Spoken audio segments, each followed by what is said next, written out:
Back in the 70s, as I wrap my speech up, I met the finest woman I've ever met in my life.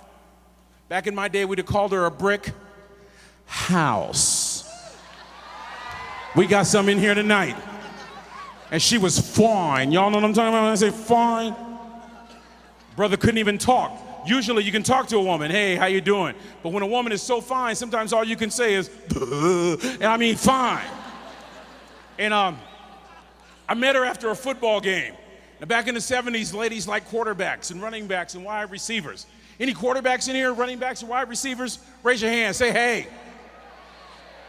Punks. Anyway,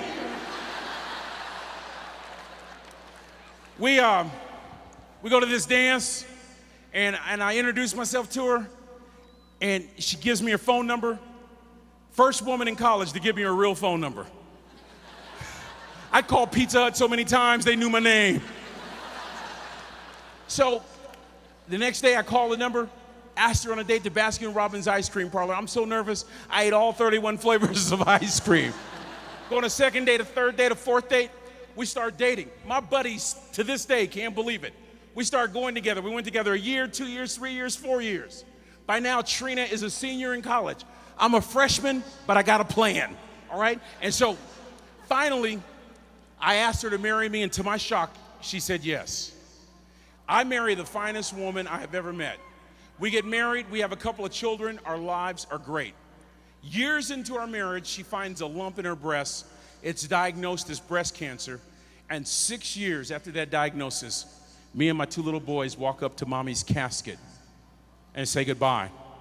If it wasn't for my faith in God, I wouldn't be here tonight.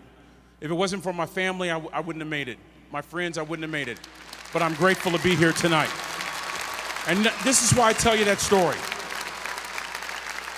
I tell you that story because the most powerful voice that I heard during that time on earth was a third grade dropout who kept saying to his son, just stand. Just keep standing. Just keep standing. My father would die before we could finish that conversation, but I knew what he meant. What he was saying was, son, I've invested all these years into your life for this one moment in front of the casket. He looked into the casket that housed Trina, and he broke down and cried. But he composed himself, turned to me, and said 3 words to change my life. Son, just stand. If you can stand in the middle of difficult times, you'll walk again. Young folks, I don't know if I could say anything more profound to you than to keep standing. And leadership, as many of you know, sometimes can be so lonely, but you keep standing. Even if folks don't like you, keep standing. Even if folks lie on you, keep standing. Even if you got to make some tough decisions that cause people to go away from you, keep standing. Because greatness is housed in the person that gets knocked down, somehow finds the faith and the courage to get back up. So I would say to you, keep standing, and I did, and you're not going to believe what happened. 2 years later, a miracle took place. My heart starts to beat again. I can't remember where I'm speaking, but I see the finest woman I've ever met in my life again.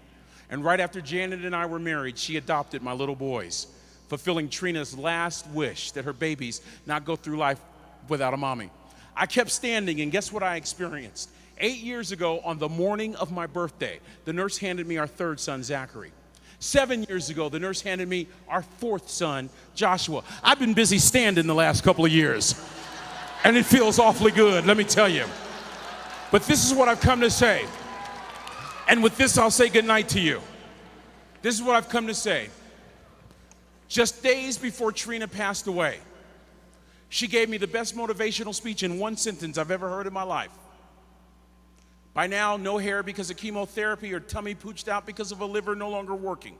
She weighed about 70 pounds, skin and bones. But just before she died, she looked me in the eye and she said these words: "It doesn't matter to me any longer how long I live. What really matters is how I live." I want to ask you one last question. How you living?